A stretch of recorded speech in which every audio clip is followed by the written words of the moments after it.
Greyhound bus stations in America have always been places of fleeting encounters, travelers rushing to catch connections, families saying hurried goodbyes, strangers crossing paths without ever looking twice.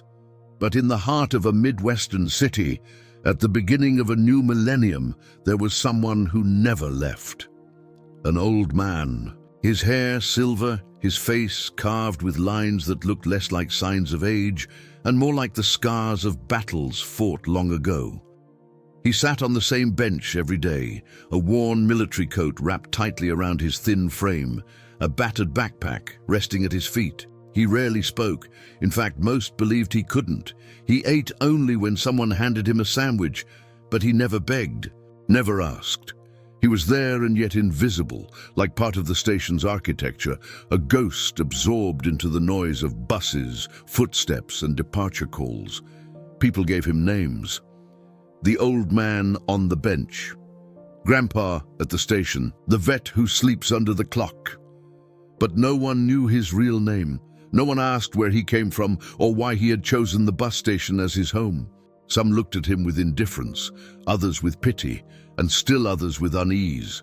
But nobody asked questions. Nobody tried to understand. Until one day, Emily Carter, a young reporter for the Midwest Chronicle, came searching for a story with a human face.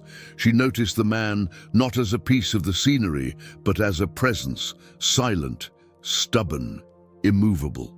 Something in his distant gaze unsettled her. She sat beside him, notepad in hand, unsure if he would even acknowledge her. That was when she saw it.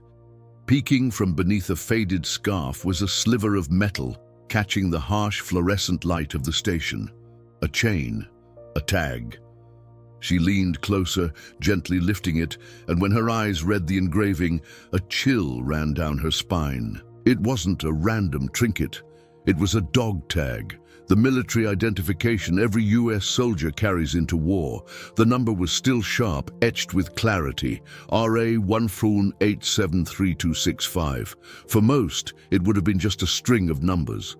But Emily's grandfather had fought in Korea, and she had grown up listening to stories of foxholes, long marches, and comrades who never came home.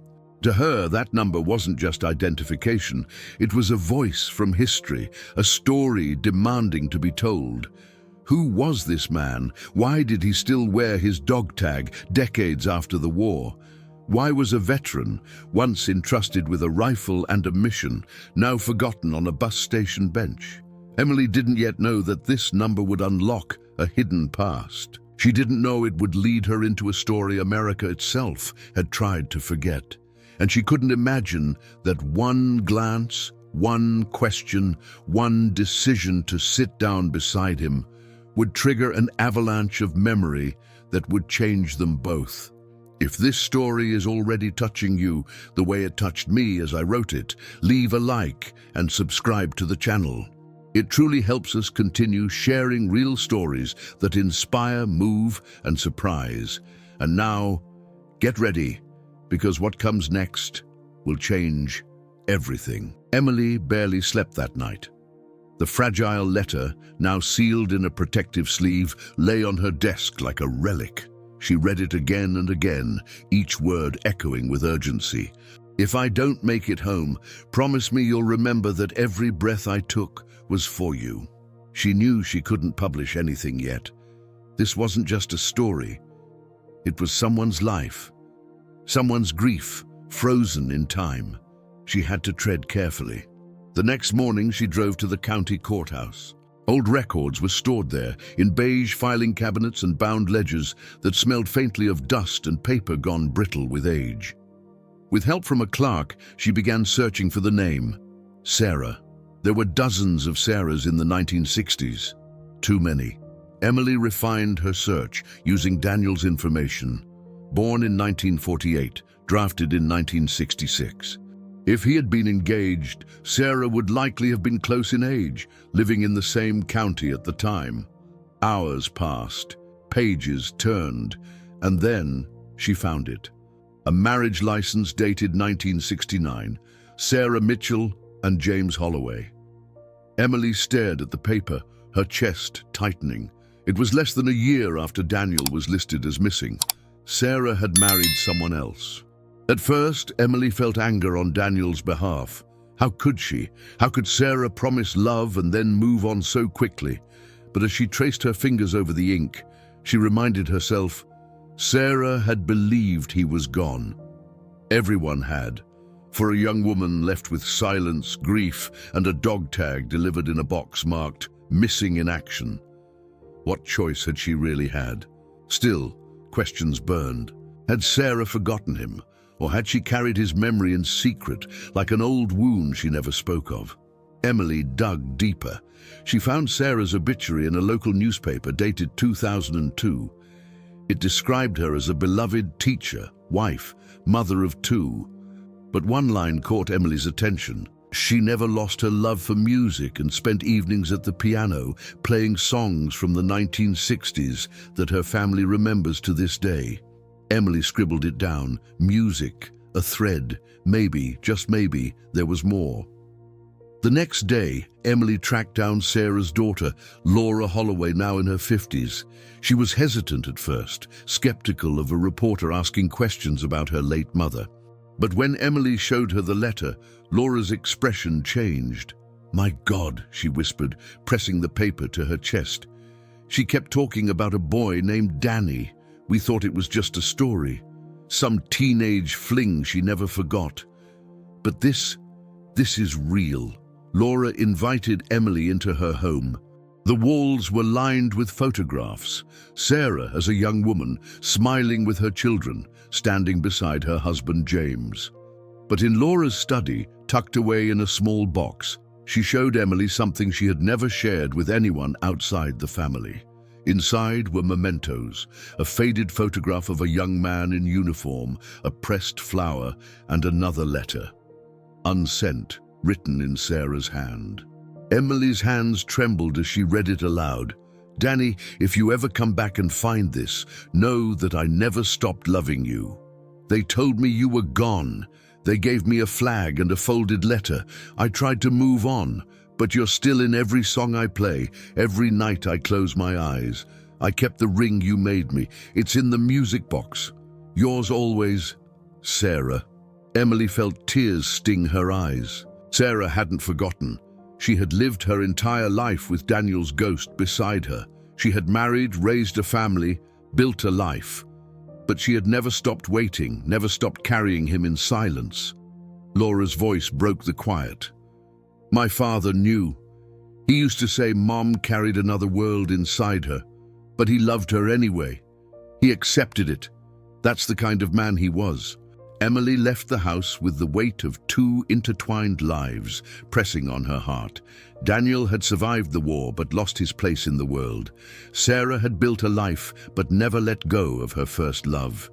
Two lives forever misaligned, separated by time, fate, and silence. That night, Emily returned to the bus station. Daniel was there as always. She sat beside him, unfolding Sarah's unsent letter. "She never forgot you," Emily said softly. "She married, yes, but she kept your memory alive until the day she died. She kept the ring. She kept the music." For the first time, Daniel wept openly.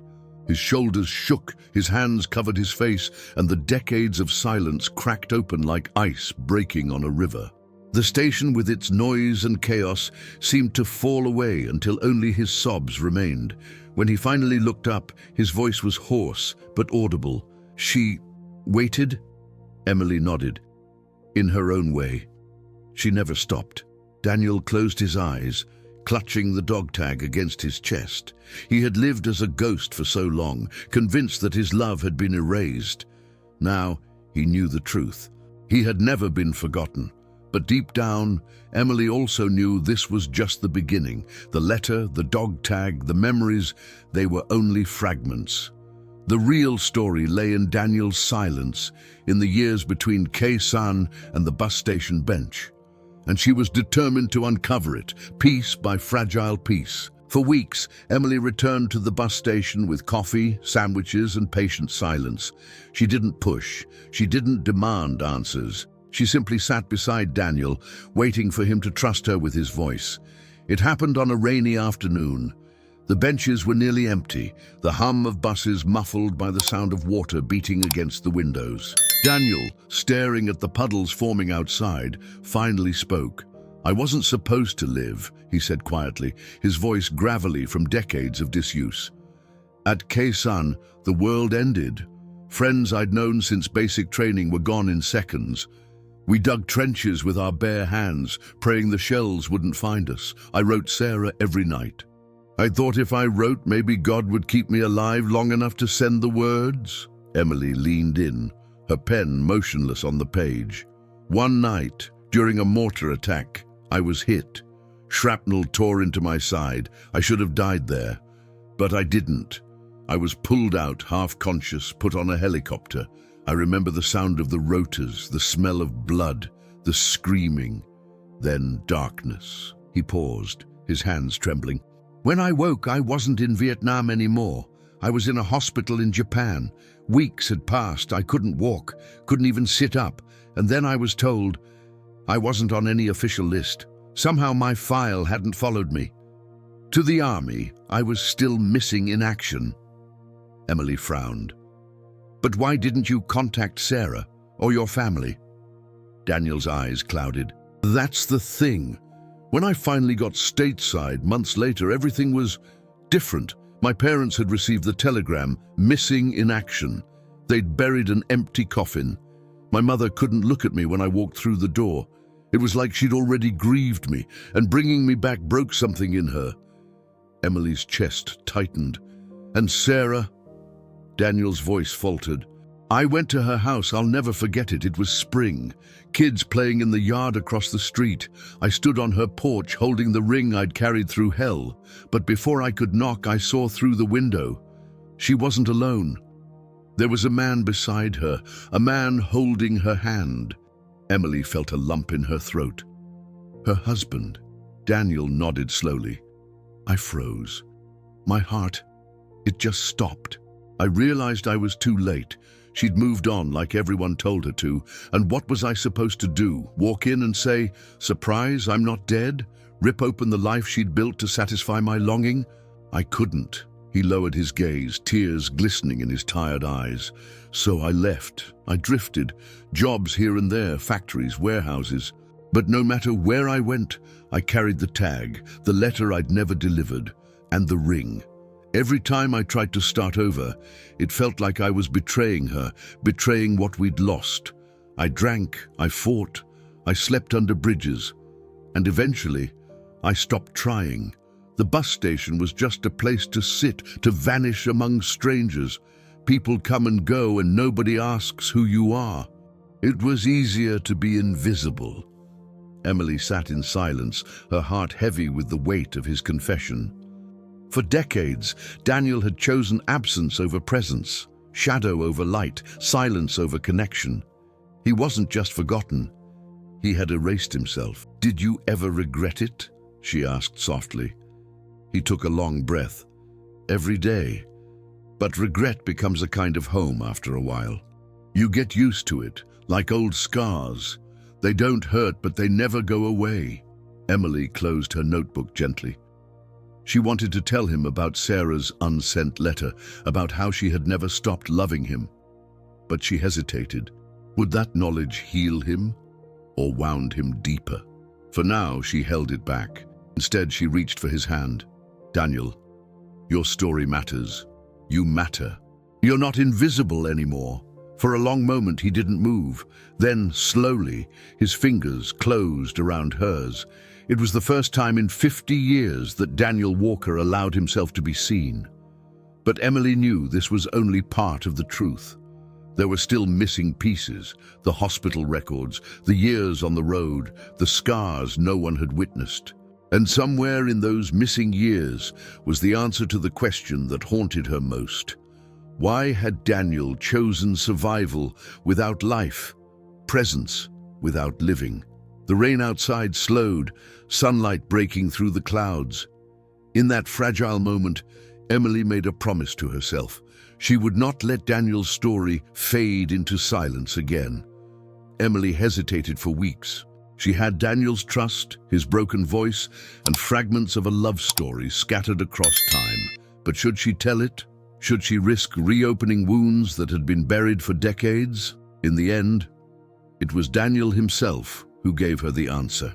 One evening at the bus station, he looked at her with weary eyes and whispered, "Don't let me vanish again." That was all she needed. The article ran on a Sunday, front page of the Midwest Chronicle. The headline read, "The Soldier on the Bench, the Lost Life of PFC Daniel Walker." Beneath it, a photograph Emily had taken, Daniel sitting beneath the station clock, dog tag shining faintly against his chest, the letter to Sarah clutched in his hands. The story unfolded with care. His enlistment, the Battle of Khe Sanh, the years of silence, the ghostly presence on the bench that thousands had passed without a second glance. Emily wrote not with pity, but with reverence. She wove in Sarah's letter, her music, her unsent words. She showed how love can survive across decades, even in silence. By noon, the phones at the newsroom wouldn't stop ringing. Veterans called, their voices cracking as they remembered their own ghosts. Families called, asking how they could help. Strangers called, offering meals, blankets, even homes. And then came the call that changed everything.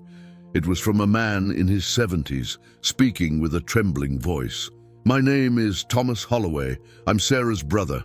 I saw the picture in the paper. That's Danny. That's the boy my sister never stopped loving." Emily's heart pounded. She remembered him. Thomas's voice broke. Every day. She married, yes, but she kept his picture in her piano bench, kept his ring in a box. On her deathbed, she told me, "If Danny's out there, tell him I waited. I thought it was just the ramblings of a dying woman. But now I know." Emily felt tears well in her eyes. She asked if he wanted to meet Daniel. There was silence on the line, followed by a choked whisper. "I've waited 50 years to tell him myself." That evening, Emily went to the bus station. Daniel was there as always, coat wrapped around his frail body. She sat beside him, unable to hide the trembling in her hands.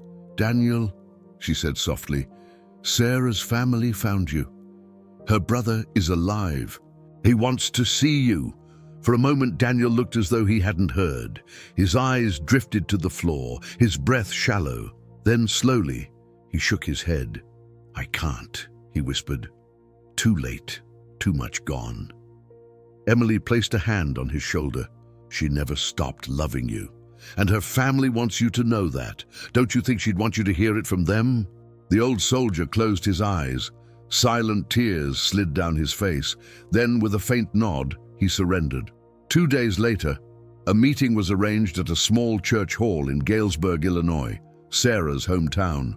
Emily drove Daniel there herself, the long highway rolling past fields and fading sunlight.